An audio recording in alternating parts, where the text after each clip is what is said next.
സ്നേഹം, ദിവ്യസ്നേഹം, സ്നേഹം, ദിവ്യസ്നേഹം. ഈ ലോകത്തിൽ നിങ്ങൾക്ക് സഹിക്കുവാൻ കഴിയാത്തതായ വലിയ ദുഃഖം എന്താണെന്ന് പറയാമോ? സഹിക്കുവാൻ കഴിയാത്തതായ ദുഃഖം ഏതാണ്? പറയുക, ആലോചിച്ചു പറഞ്ഞാൽ മതി. സഹിക്കുവാൻ കഴിയാത്തതായ ദുഃഖം എന്താണ്? എനിക്ക് ദുഃഖങ്ങളുണ്ടെന്ന് പറയുന്നവർ കരമുയർത്താമോ? ഒന്നിൽ കൂടുതൽ ദുഃഖങ്ങളുണ്ട് എന്ന് പറയുന്നവർ ഒന്ന് കരങ്ങൾ ഉയർത്താമോ? നിങ്ങൾക്ക് ഒരുപാട് കഷ്ടതകൾ ഉണ്ടെന്നിരിക്കട്ടെ, ഏറ്റവും കൂടുതൽ നിങ്ങൾക്ക് കഷ്ടതയായിട്ട് തോന്നുന്നത് ഏത് വിഷയമാണ്? അത് പറയുക. പ്രാക്ടിക്കലായിട്ട് നിങ്ങളുടെ ജീവിതത്തിൽ നിന്ന് തന്നെയാണ് വേണ്ടത്, വെളിയിൽ നിന്നല്ല വേണ്ടത്. പറയുക. എന്താണ്? രോഗമാണോ? ശരി. ഇനിയും സാമ്പത്തിക പ്രശ്നങ്ങൾ. Very good. ഇനിയും പുരുഷന്മാർക്കൊന്നുമില്ലേ? എന്താണ്? വഞ്ചിക്കപ്പെടുന്നത്, മറ്റുള്ളവരാൽ വഞ്ചിക്കപ്പെടുന്നത്. യെസ്. ഇനിയും മാതാപിതാക്കളില്ലാതെ അനാഥരായിട്ട് മാറുന്നത്. വളരെ ശരിയാണ്. അതുപോലെ ഇനിയും അടുത്തത് എന്താണ്? പറയുക. സ്വന്തം മകനോ മകളോ മരിക്കുകയാണെങ്കിൽ ഹൃദയം തകർന്നു പോകും. ശരിയാണ്. അതുപോലെ എന്താണ്? ചെയ്യാത്ത കുറ്റത്തിന് ശിക്ഷ ഏൽക്കേണ്ടതായിട്ട് വരുമ്പോൾ. ശരി, വളരെ ശരിയാണ്. നോക്കൂ, നിങ്ങളുടെ പക്കൽ എത്രയോ വിഷയങ്ങളുണ്ട്. എൻ്റെ പ്രസംഗം എവിടെ നിന്നാണ് പഠിക്കുന്നത് അറിയാമോ? നിങ്ങളുടെ പക്കൽ നിന്ന് തന്നെയാണ്. നിങ്ങളോട് ഇടപഴകുമ്പോൾ നിങ്ങളുടെ ബുദ്ധിമുട്ടുകൾ ഞാൻ മനസ്സിലാക്കുകയും കർത്താവിൻ്റെ സന്നിധിയിൽ അവ വെച്ച് പ്രാർത്ഥിക്കുകയും ചെയ്യുമ്പോൾ കർത്താവ് മറുപടി നൽകുകയാണ് ചെയ്യുന്നത്. പറയൂ, നിങ്ങളിപ്പോൾ ഏതെല്ലാമാണ് പറഞ്ഞത്? ആരോഗ്യം, സാമ്പത്തികം, ആശ്വസിപ്പിക്കാൻ ആരുമില്ലാതെ അനാഥരായിരിക്കുന്നത്, വഞ്ചിക്കപ്പെടുന്നതായ വിഷയം, സ്വന്തം മക്കളെ നഷ്ടപ്പെടുന്നത്. ഇനിയും 5 അത് മതിയോ? അതോ ഇനിയുമുണ്ടോ? പറയുക. ഇത് മതി. ഇവയിൽ നിന്ന് നാം ചിന്തിക്കുകയാണെങ്കിൽ ഒരുപാട് വിഷയങ്ങൾ നമുക്ക് കണ്ടുപിടിക്കാനായിട്ട് കഴിയും. ഇപ്പോൾ 5 വിഷയങ്ങൾ നമുക്ക് മതി. നോക്കുമ്പോൾ ഈ 5 വിഷയങ്ങളിലും ശോധന അനുഭവിച്ച ഒരു വ്യക്തി ബൈബിളിലുണ്ട്. ആരാണെന്നറിയാമോ? എങ്ങനെ അറിയാം? 5 കാര്യം നാം പറഞ്ഞല്ലോ. ഇതിൽ 5ഉമുണ്ടോ? ഒന്നാമത് എന്താണ് പറഞ്ഞത്? ആരോഗ്യം നഷ്ടപ്പെട്ടോ? രണ്ടാമത് എന്തു പറഞ്ഞു? സമ്പത്തെല്ലാം നഷ്ടമായോ? അടുത്തത് എന്താണ് പറഞ്ഞത്? ആശ്വാസം ആരും നൽകുന്നില്ല. അതുപോലെ സ്വന്തം മക്കളെ നഷ്ടപ്പെട്ടു. അടുത്തത്, ചെയ്യാത്ത കുറ്റത്തിന് ശിക്ഷ വഹിച്ചോ? യോബിന് അങ്ങനെ ശിക്ഷ കിട്ടിയോ? നിന്ദകൾ അനുഭവിച്ചു എന്ന് പറയുന്നവർ മാത്രം കരങ്ങൾ ഉയർത്തുക. ബാക്കിയുള്ളവർ ബൈബിൾ വായിച്ചിട്ടില്ല എന്നാണ് അർത്ഥം. ഓക്കേ. പിശാച് ഏതു സമയത്തും ദൈവത്തിന് വേണ്ടി ജീവിക്കണമെന്ന് ആഗ്രഹിക്കുന്നവരുടെ ജീവിതത്തിലാണ് പരീക്ഷകൾ കൊണ്ടുവരുന്നത്. ലോകമനുഷ്യർ നമ്മേക്കാൾ നല്ലതായിട്ട് ജീവിക്കുന്നു എന്നുള്ള വിഷയം ഇടയ്ക്കിടയ്ക്ക് നിങ്ങൾക്ക് ഓർമ്മ വരുന്നുണ്ടോ? അതോ വരുന്നില്ലേ? ഞാൻ സത്യസന്ധതയോടെ കൈക്കൂലി വാങ്ങാതെ ആരെയും വഞ്ചിക്കാതെ ദൈവനാമത്തെ മഹത്വപ്പെടുത്തി ജീവിക്കുമ്പോൾ എൻ്റെ ജീവിതത്തിൽ മാത്രം നോക്കൂ, ഏതു സമയത്തും കഷ്ടതയും ബുദ്ധിമുട്ടും ഞെരുക്കവും എൻ്റെ ജീവിതത്തിലാണ് ഏറ്റവും കൂടുതൽ അപമാനവും നിന്ദയും ഉണ്ടാകുന്നത്. ലോകത്തിലുള്ള ആളുകൾ സുഖമായിട്ട് മദ്യപിക്കുകയും തിന്നുകുടിച്ച് ആഡംബരത്തോടെ ജീവിക്കുന്നു. വലിയ വലിയ കാറുകളിൽ യാത്ര ചെയ്യുന്നു. വില കൂടിയ വസ്ത്രങ്ങൾ അവർ ധരിക്കുന്നു. അവർക്ക് എന്തെല്ലാം കാര്യം ചെയ്താലും എത്ര മദ്യപിച്ചാലും അതിനെക്കുറിച്ച് ഒരു പശ്ചാത്താപവുമില്ല. ഞാൻ ഇത്രത്തോളം മദ്യപിച്ചെന്ന് പൊങ്ങച്ചം പറയുകയും ചെയ്യും. എന്താണ്? അങ്ങനെ പറയുന്ന ആളുകളെ കാണുന്ന സമയത്ത് നമുക്ക് എന്താണ് തോന്നുന്നത്? ദൈവത്തിനു വേണ്ടി ജീവിക്കുവാൻ ആഗ്രഹിക്കുന്ന വ്യക്തികളെ എങ്ങനെ തകർക്കുവാൻ കഴിയും, അവരെ എങ്ങനെ തടയുവാൻ കഴിയും എന്നതാണ് പിശാചിന്റെ പദ്ധതി. യോബിനെ കുറിച്ച് ദൈവം തന്നെ പറഞ്ഞു. എന്താണ് പറഞ്ഞത്? യോബ് 1-ാം അധ്യായം 1-ാമത്തെ വാക്യം നോക്കുക. ഊസ് ദേശത്ത് ഇയ്യോബ് എന്നു പേരുള്ള ഒരു പുരുഷൻ ഉണ്ടായിരുന്നു. എന്താണ്? ഒരു പുരുഷൻ അവിടെയുണ്ടായിരുന്നു. അവനെക്കുറിച്ച് അവൻ വലിയ ധനവാനാണോ? അന്നൊന്നും അവിടെ രേഖപ്പെടുത്തിയിട്ടില്ല. എന്താണ്? ഒരു പുരുഷൻ എന്നാണ് എഴുതിയിരിക്കുന്നത്. മനുഷ്യന് വരുന്നതായ കഷ്ടതകളെല്ലാം ഇയ്യോബിനുണ്ടായി. ഒരു വ്യക്തിയെ എത്രത്തോളം പരീക്ഷിക്കുവാൻ കഴിയുമോ അത്രത്തോളം പിശാച് ഇയ്യോബിനെ പരീക്ഷിക്കുവാനിടയായി. പുരുഷൻ ഉണ്ടായിരുന്നു. അവൻ നിഷ്കളങ്കനും നേരുള്ളവനും ദൈവഭക്തനും ദോഷം വിട്ടകലുന്നവനും. 4 ഡിഗ്രികൾ ദൈവം കൊടുത്തിട്ടുണ്ട്. ദൈവം മറ്റാർക്കും തന്നെ അത്രത്തോളം ഡിഗ്രികൾ കൊടുത്തിട്ടില്ലായിരിക്കും. അവൻ നിഷ്കളങ്കനാണ്, സത്യസന്ധതയോടെ ജീവിച്ചവനായിരുന്നു, നേരുള്ളവനാണ്, നീതിയോടെ നിൽക്കുന്നവനായിരുന്നു, ഏറ്റവും പ്രധാനമായിട്ട് ദൈവത്തെ ഭയപ്പെടുന്നവനായിരുന്നു, മനുഷ്യരെ ഭയപ്പെടുന്നവനല്ലായിരുന്നു. അതുപോലെ ദോഷം വിട്ട് അകലുന്നവനായിരുന്നു.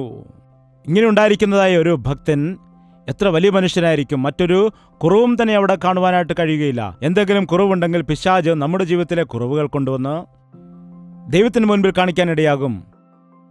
ഇതാ യോശുവ മുഷിഞ്ഞ വസ്ത്രം ധരിച്ചു നിൽക്കുന്നുവെന്ന് ദൈവത്തോട് പിശാച് പറയുവാനിടയായി. ഇവനെക്കുറിച്ച് ഒരു കുറ്റവും പറയാൻ കഴിയുന്നില്ല. അതുകൊണ്ട് എന്താണ് ദൈവത്തോട് പറയുന്നത്? ഇയ്യോബ് നിന്നെ സ്തുതിക്കുന്നത് വെറുതെയാണെന്നാണോ നീ വിചാരിക്കുന്നത്? ആ ആ ആ വെറുതെ നിന്റെ അടുത്ത് ഭക്തി കാണിക്കുകയാണെന്നാണോ വിചാരിക്കുന്നത്? നിന്റെ സംരക്ഷണ വേലി അവന്റെ ജീവിതത്തിൽ ഉള്ളതുകൊണ്ട്, അവന്റെ മക്കളെ പരിപാലിക്കുന്നത് കൊണ്ട്, അവന്റെ മക്കളെ സംരക്ഷിച്ച് അവന് നല്ല ആരോഗ്യം കൊടുക്കുന്നത് കൊണ്ട്, അവന് സകലതും കൊടുത്തിരിക്കുന്നത് കൊണ്ടാണ് അവൻ നിന്നെ ആരാധിക്കുന്നത്. ഇതിൽ വലിയ കാര്യം എന്താണ്? അവന് നീ എല്ലാം കൊടുത്തിരിക്കുന്നത് കൊണ്ട് മാത്രമാണ്. അതുകൊണ്ടാണ് അവൻ നിന്നെ ആരാധിക്കുന്നത്. നീ അവന്റെ ജീവിതത്തിൽ സന്തോഷം കൊടുത്തു, സമാധാനം കൊടുത്തു, എല്ലാ സമ്പൽ സമൃദ്ധിയും കൊടുത്തു. അതുകൊണ്ട് മാത്രമാണ് എന്ന് പറഞ്ഞ് പിശാച് ദൈവത്തിന് മുൻപിൽ ഇയ്യോബിനെ നിസാരനാക്കി പറയുകയാണ്, ചിത്രീകരിക്കുകയാണ്. അടുത്തത് എന്താണ് പറയുന്നത്? നീ കൈനീട്ടി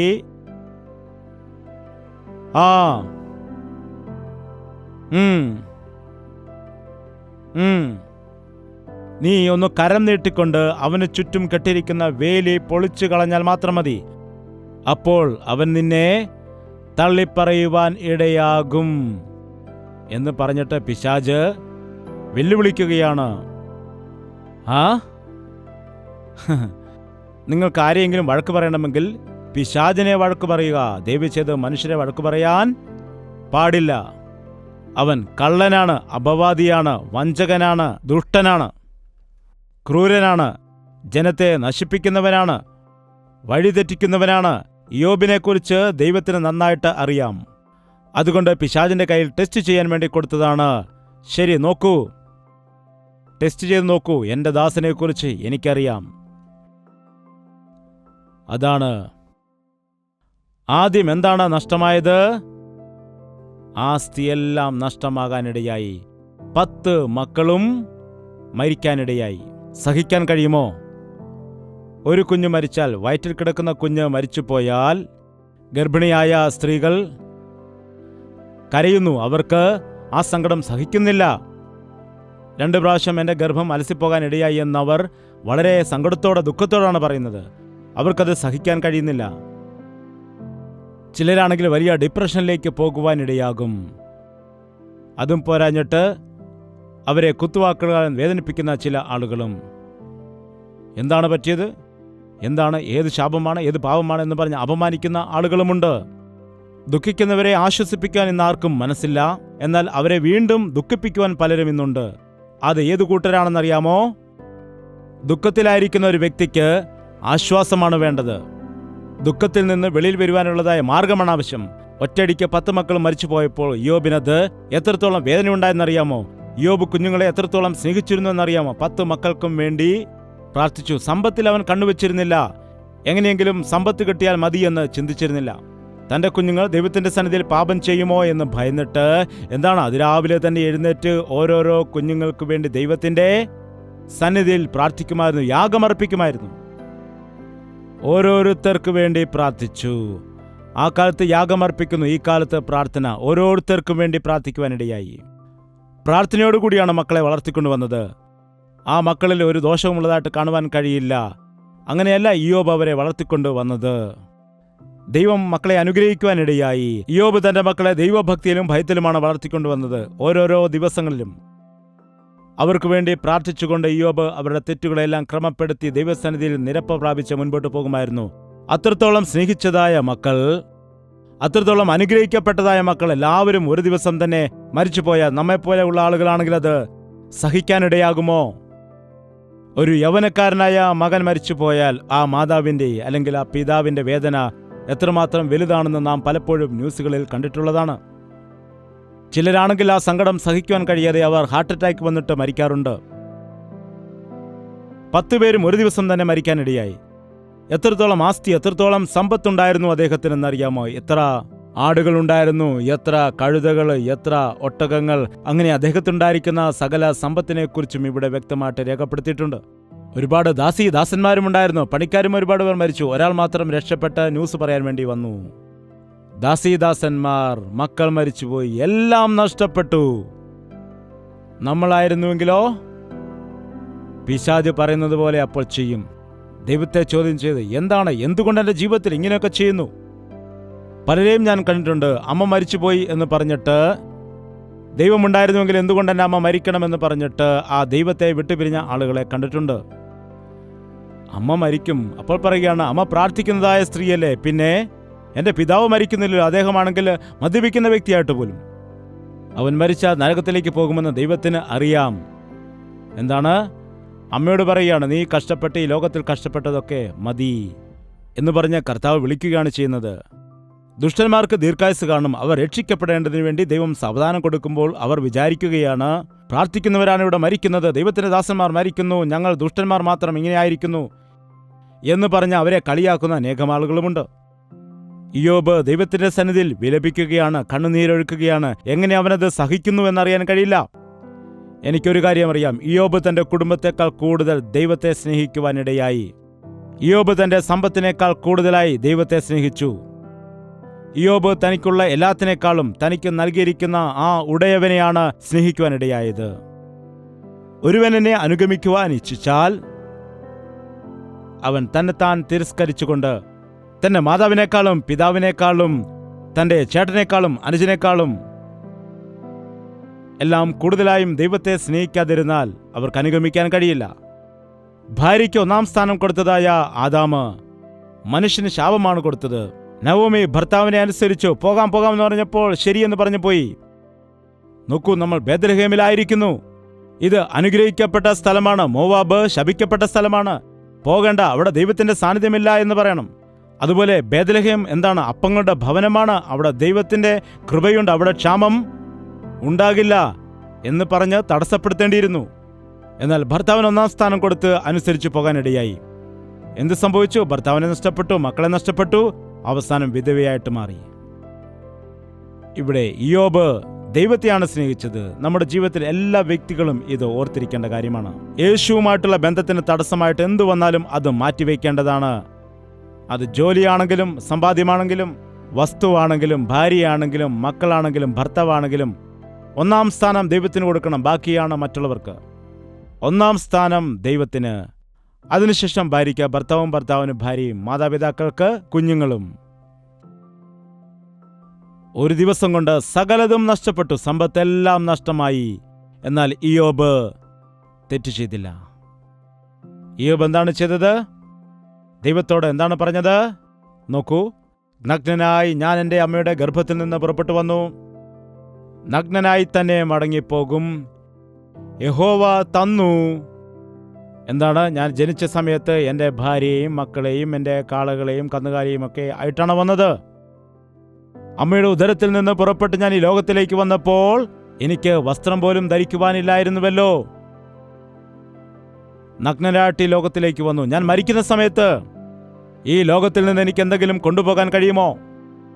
ഒരു ചെറിയ കുറ്റിച്ചൂല് പോലും നിനക്ക് അങ്ങോട്ട് കൊണ്ടുപോകാനായിട്ട് കഴിയുകയില്ല.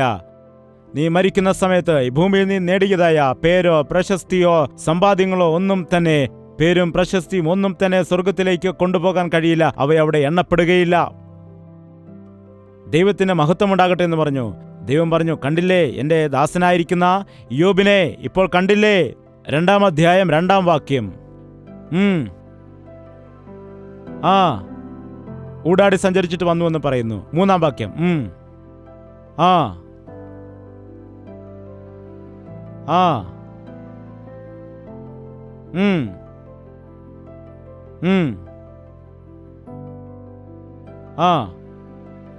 ഒരു ഡിഗ്രിയുടെ ഇപ്പോൾ കൂട്ടിക്കൊടുത്തു.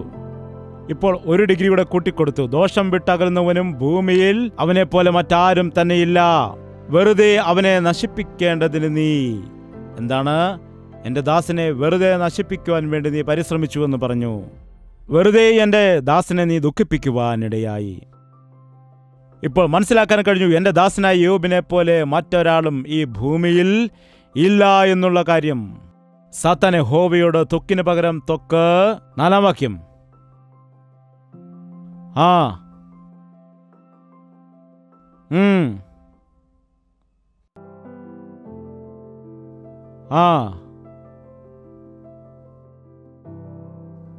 ദൈവമേ, അതൊന്നും നടക്കത്തില്ല.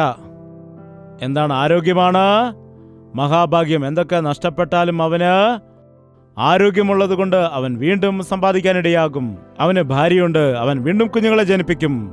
നീ അവൻ്റെ കൂടെ ഉണ്ടല്ലോ, അവന് നഷ്ടപ്പെട്ടതെല്ലാം നീ അവന് കൊടുക്കും എന്ന കാര്യം എനിക്കറിയില്ലേ? അവൻ ആരോഗ്യം കൊടുത്തിരിക്കുന്നു. വേണമെങ്കിൽ ഒരു പരീക്ഷ കൂടി നടത്തി ഒന്ന് ട്രൈ ചെയ്ത് നോക്ക്. ആരോഗ്യം ഒന്ന് എടുത്തു മാറ്റൂ, നോക്കാം. രോഗം വന്ന് ഭാരത്തോടെ ആയിരിക്കുമ്പോൾ എന്തു ചെയ്യാമെന്നൊന്ന് കാണാമല്ലോ. അങ്ങനെ അവന് ത്വക്ക് രോഗം ഉണ്ടായിരുന്നു. നേരത്തെ കുഷ്ഠരോഗമെന്നായിരുന്നു പറയുന്നത്. കുഷ്ഠരോഗമല്ല ചൊറിച്ചിലുണ്ടാക്കുന്നത്. ചൊറിച്ചിലുണ്ടാക്കുന്ന രോഗം എന്താണെന്ന് അറിയാമോ? ഇപ്പോൾ എല്ലാവർക്കും അറിയാം. ഈ കാലാവസ്ഥയ്ക്കൊക്കെ ഒരുപാട് ആളുകൾക്ക് ഇന്ന് വന്നിട്ടുണ്ട്. അതെന്താണെന്നറിയാമോ? സോറിയാസിസ്. അവരുടെ ശരീരത്തിലെ ത്വക്ക് മുഴുവൻ കൊഴിഞ്ഞു പോകാനിടയാകും. ഞാൻ ഗ്രാമത്തിൽ പോയതായ സമയത്ത് ചില ആളുകളെ കാണുവാനിടയായി.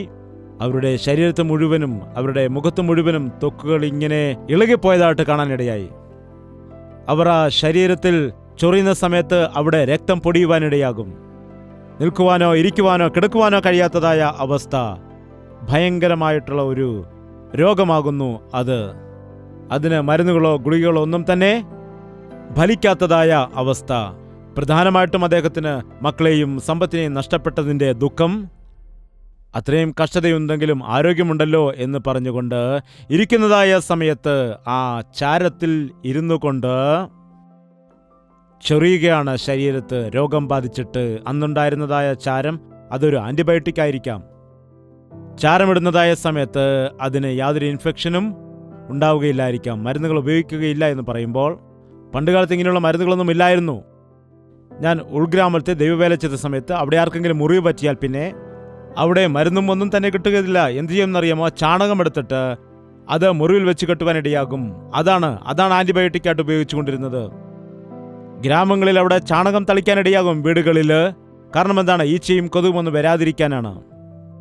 ഇവിടെ ചാരത്തിലിരുന്ന് വിലപിക്കുകയാണ്. മരുന്നില്ല, അതുപോലെ ഡോക്ടർമാരില്ല, ആശ്വസിപ്പിക്കുവാൻ ആരുമില്ല, സമാധാനമില്ലാതെ കരയുകയാണ്. ഇവിടെ രോഗത്തെക്കുറിച്ച് ചിലർ പറയുവാനിടയായി.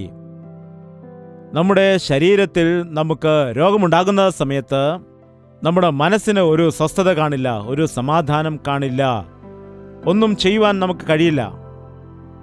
പയറുപോലെ ഓടി നടന്നതായ ഒരു വ്യക്തി എന്തെങ്കിലും രോഗം വന്നാൽ ഒറ്റയടിക്ക് കിടക്കേണ്ടി വരും. ഏത് ദൈവദാസനാണെങ്കിലും അതുപോലെ തന്നെ, ഏത് വലിയ വ്യക്തിയാണെങ്കിലും അങ്ങനെ തന്നെ. ആ രോഗമുണ്ടാകുന്ന സമയത്ത് അവനൊന്നും ചെയ്യുവാനായിട്ട് കഴിയില്ല. കൈകൊണ്ടൊന്നും ചെയ്യുവാൻ കഴിയില്ല, മനസ്സുകൊണ്ടൊന്നും ചെയ്യുവാൻ കഴിയില്ല. അത്രത്തോളം ആ സങ്കടം. ഓപ്പറേഷൻസ് ഒക്കെ നടക്കുന്ന സമയത്ത് ചിലർക്കുണ്ടാകുന്ന ആ വിഷമം. അതുപോലെ ഈ കാലത്ത് പുതിയ പുതിയ രോഗങ്ങൾ, ഡെങ്കു ഫീവേഴ്സ് ഒക്കെ വരുന്നുണ്ട്. അതുപോലെ ചിക്കൻ ഗുനിയ. അത് വന്നാൽ പിന്നെ 3-4 മാസത്തേക്ക് അവരുടെ കൈകാലുകൾക്കെല്ലാം ഭയങ്കര വേദനയാണ്. കൈ ഉയർത്താൻ കഴിയില്ല, കാലുയർത്താൻ കഴിയില്ല. ആ അസ്ഥികളെല്ലാം നുറുങ്ങുന്ന പോലെയുള്ളതായ വേദനയാണ്. അതുപോലെ മലേറിയ ഉണ്ടായാൽ എന്തു ചെയ്യും? പനി വന്ന് രാത്രിയിൽ വിറയ്ക്കുവാനിടയാകും. അലക്സാണ്ടർ ദ ഗ്രേറ്റ് മലേറിയ പരത്തുന്ന കൊതുക് കടിച്ചാണ് മരിച്ചത്. അത്ര വലിയ രാജ്യത്തെ ഭരിച്ചുകൊണ്ടിരുന്നതായ ആ ചക്രവർത്തി ആ കാലത്ത് വലിയ ടെക്നോളജിയോ ചികിത്സകളോ ഒന്നും ഇല്ലാതിരുന്നത് കൊണ്ട് ആ വിഷക്കൊതുക് കുത്തിയ സമയത്ത് ഭയന്ന് പനി പിടിച്ച് മരിക്കാനിടയായി. ദൈവം ശരീരത്തിൽ എത്രയോ അവയവങ്ങൾ തന്നിട്ടുണ്ട്, അത്രയും അവയവങ്ങൾക്കും രോഗം ബാധിക്കും. എന്നാൽ കർത്താവിൻ്റെ അടിപ്പിണരാൽ സകല രോഗങ്ങൾക്കും സൗഖ്യമുണ്ട്. ഈ രോഗങ്ങളെയെല്ലാം 39 ശാഖകളാക്കിയിട്ട് വിഭജിച്ചിട്ടുണ്ട്. യേശുക്രിസ്തു എത്ര അടിയേറ്റുവാങ്ങിയെന്നറിയാമോ? 1 കുറയ 40 അടി, അതായത് 39 എല്ലാ രോഗങ്ങൾക്കും വേണ്ടി അടികളേൽക്കുവാൻ ഇടയായി. ഈ കാലത്ത് നാം എവിടെ നോക്കിയാലും ഹോസ്പിറ്റലുകളാണ്, ആശുപത്രികളാണ് വളർന്നുകൊണ്ടിരിക്കുന്നത്, രോഗങ്ങളാണ് വളർന്നുകൊണ്ടിരിക്കുന്നത്. എവിടെ ചെന്നാലും ഏറ്റവും കൂടുതൽ വളർന്നുകൊണ്ടിരിക്കുന്നത് എന്താണെന്ന് നോക്കിയാൽ കാണാൻ കഴിയും ആശുപത്രികളാണ്. എവിടെ നോക്കിയാലും ഈ കാലത്ത് പ്രധാനമായിട്ടും എവിടെ ചെന്നാലും എന്താണ്? പനിയാണ്. കൊച്ചു കുഞ്ഞുങ്ങൾക്കെല്ലാം എപ്പോഴും ചുമയും പനിയുമാണ്. രാത്രി സമയത്ത് പിഞ്ചു കുഞ്ഞുങ്ങൾ കിടന്ന് ചുമയ്ക്കുകയും പനിക്കുകയും ചെയ്യുന്ന സമയം ഉറക്കമില്ലാതെ കിടക്കുമ്പോൾ ആ മാതാവിന് എത്ര സുഖമായിരിക്കും അല്ലേ? ഒരു കുഞ്ഞിന് രോഗം വന്നാൽ മാതാപിതാക്കൾക്ക് ദുഃഖമാണ്, അവർക്ക് സഹിക്കാൻ കഴിയില്ല. അതുപോലെ അവരുടെ അപ്പച്ചനും അമ്മച്ചിയും ഒക്കെ ഉണ്ടല്ലോ, അവരുടെ കാര്യം എന്താണ്? അവരെന്താണ്? കുഞ്ഞുങ്ങളെക്കുറിച്ച് ഒരുപാട് ദുഃഖിക്കും. ഞാൻ മനസ്സിലാക്കിയത് എന്താണെന്ന് വെച്ചാൽ മാതാപിതാക്കളെക്കാൾ കൂടുതൽ മുത്തച്ഛനും മുത്തശ്ശിക്കുമാണ് ദുഃഖമുണ്ടാകുന്നത്. ഈ രോഗം രക്തത്തെ സംബന്ധിച്ചായതുകൊണ്ട് ഈ രോഗം കുടുംബത്തിൽ ഒരാൾക്ക് വന്നാൽ പിന്നെ ആ കുടുംബത്തിൽ എല്ലാവർക്കും അത് കഷ്ടമാണ്. ആശുപത്രിയിൽ പോകണം, മരുന്ന് വാങ്ങണം, ബില്ലുകൾ അടയ്ക്കണം. യോബിനങ്ങനെ ആരും തന്നെയില്ല, ഭാര്യ മാത്രം ബാക്കിയായി.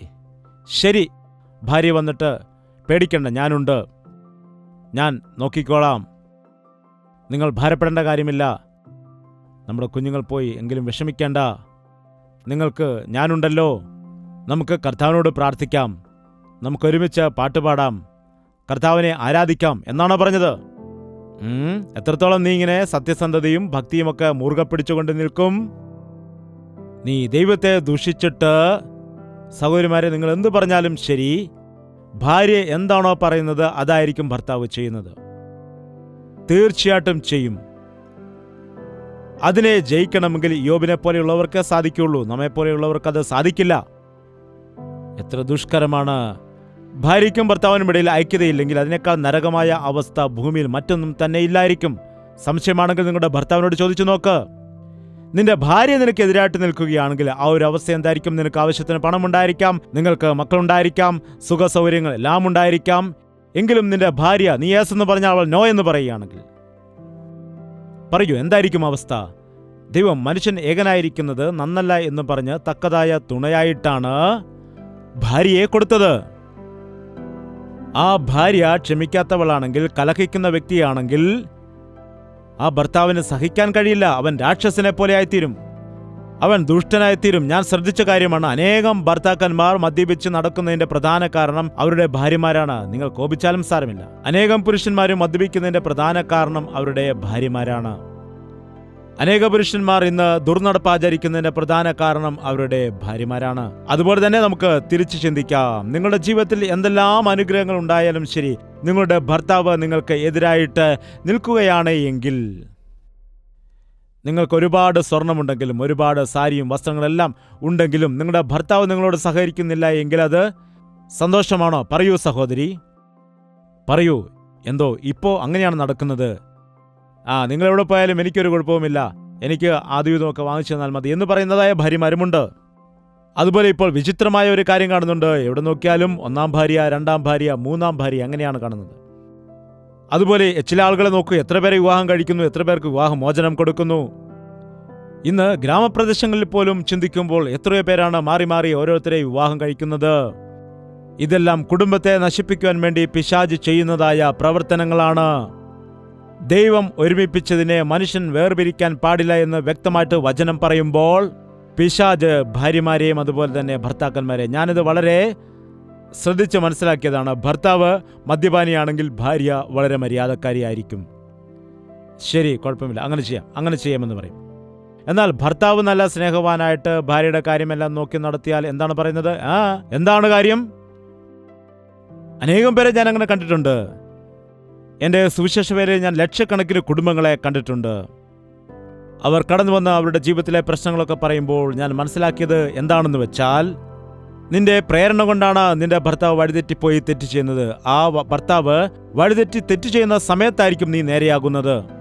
അപ്പോഴാണ് നീ അനുസരിക്കുന്നത്. എന്നാൽ ആ സമയത്ത് ഒന്നും ചെയ്യാൻ കഴിയില്ല, കാരണം ജീവിതകാലം കഴിയുവാനിടയാകും. ഭാര്യ ഭർത്തൃബന്ധം വിലയേറിയതാണ്. നിന്റെ ഭർത്താവ് ദുഃഖിച്ചാൽ നീയും ദുഃഖിക്കണം. നിന്റെ ഭാര്യയ്ക്ക് എന്തെങ്കിലും വേദനയുണ്ടെങ്കിൽ നീയും അതിൽ പങ്കാളിയാകണം. നിന്റെ ബന്ധുക്കളുടെ പ്രശ്നങ്ങൾക്ക് നീ ഇടപെടുന്നത് പോലെ തന്നെ ഭാര്യയുടെ ബന്ധുക്കളുടെ പ്രശ്നങ്ങളിലും നീ ഇടപെടണം. എന്നാൽ ഈ കാലത്തുള്ളതായ മനുഷ്യർ, പിശാചിന്റെ വലിയൊരു തന്ത്രമാണ്.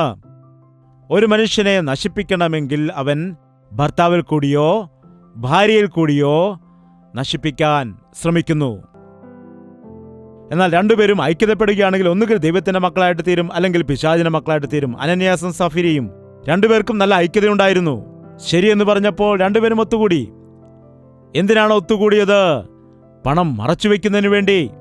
കള്ളം പറയുവാൻ, മരിച്ചാലും സത്യം പറയരുത് എന്ന് പറഞ്ഞ രണ്ടുപേരും ഐക്യതപ്പെട്ട് തീരുമാനമെടുത്തിരിക്കാം. സഹോദരി ഇന്ന വിലയ്ക്കാണോ വിറ്റെന്ന് ചോദിച്ചപ്പോൾ എൻ്റെ ഭർത്താവ് എന്തു പറഞ്ഞെന്ന് എനിക്ക് അറിയില്ല, എൻ്റെ ഭർത്താവ് എൻ്റെ വീട്ടിലേക്ക് വന്നില്ല, എന്തുകൊണ്ടിങ്ങനെ ചോദിക്കുന്നു എന്ന് ആ സഹോദരി ആലോചിച്ചോ. 3 മണിക്കൂർ സമയം കൊടുത്തു. ആ സഹോദരിക്ക് 3 മണിക്കൂർ സമയം കൊടുക്കുവാനിടയായി. സഹോദരി പറഞ്ഞു, ശരി, ഇത്രയ്ക്കാണെന്ന് പറഞ്ഞു. രണ്ടുപേരും ശിക്ഷയ്ക്ക് യോഗ്യരായി. യോബ് ദൈവത്തിന് 1-ാം സ്ഥാനം കൊടുത്തത് കൊണ്ടാണ് പറഞ്ഞത്, ഒരു പൊട്ടി സംസാരിക്കുന്ന പോലെ നീ സംസാരിക്കരുത്. ദൈവത്തിന്റെ പക്കൽ നിന്ന് നന്മയും അതുപോലെ തിന്മയും പ്രാപിക്കുവാൻ കഴിയില്ലയോ എന്ന് പറഞ്ഞ് ആ പരീക്ഷയെ ജയിച്ചു. എഴുന്നേറ്റ് നിൽക്കാൻ നമുക്ക് പ്രാർത്ഥിക്കാം. പ്രാർത്ഥന. കർത്താവേ, എൻ്റെ ജീവിതത്തിൽ ഞാൻ തകർന്നു പോവുകയാണ്, തളർന്നു പോവുകയാണ്. പിശാചനെ പരീക്ഷിക്കുന്ന സമയത്ത് ഞാൻ പിശാചിനെ കീഴടങ്ങിപ്പോവുകയാണ് ചെയ്യുന്നത്. നിന്റെ മേലുള്ളതായ വിശ്വാസം ക്ഷീണിച്ചു പോകുന്നു. എനിക്കെന്തുകൊണ്ട് ഈ കഷ്ടതയുണ്ടായി? എന്തുകൊണ്ട് ഈ ദുഃഖം എനിക്കുണ്ടായി? എന്തുകൊണ്ട് നിന്ദയും അപമാനവുമൊക്കെ എൻ്റെ ജീവിതത്തിൽ മാത്രം ഉണ്ടാകുന്നു? എൻ്റെ ഭർത്താവ് എന്നെ വഞ്ചിക്കുന്നു, എൻ്റെ ഭാര്യ എന്നെ കബളിപ്പിക്കുന്നു. എങ്ങനെ എനിക്ക് വഞ്ചനയൊക്കെ സഹിക്കുവാൻ കഴിയും? ദൈവമേ, സഹിക്കാനുള്ളതായ ശക്തി എനിക്ക് നൽകണമേ. എൻ്റെ മക്കൾ എന്നെ ഒറ്റപ്പെടുത്തുകയാണ്. എൻ്റെ മാതാപിതാക്കൾ എന്നെ സ്നേഹിക്കുന്നില്ല. എന്നെ ആശ്വസിപ്പിക്കുവാൻ ആരുമില്ലാതെ ഭാരപ്പെടുന്നതായ സമയത്ത് നിങ്ങളിലേക്ക് നോക്കുവാനുള്ളതായ കൃപ എനിക്ക് നൽകണമേ.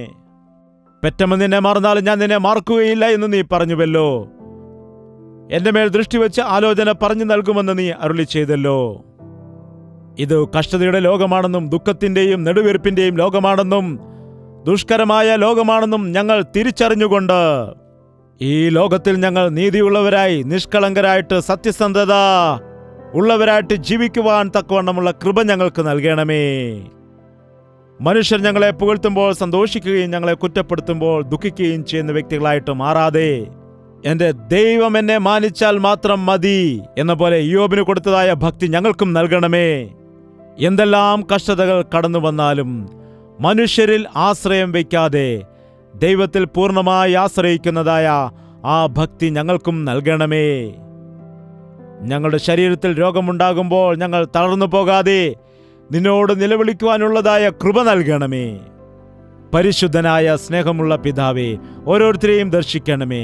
ആരാണോ സാമ്പത്തിക ബുദ്ധിമുട്ടിലായിരിക്കുന്നത് അവരെ നീ സഹായിക്കുമാറാകണമേ.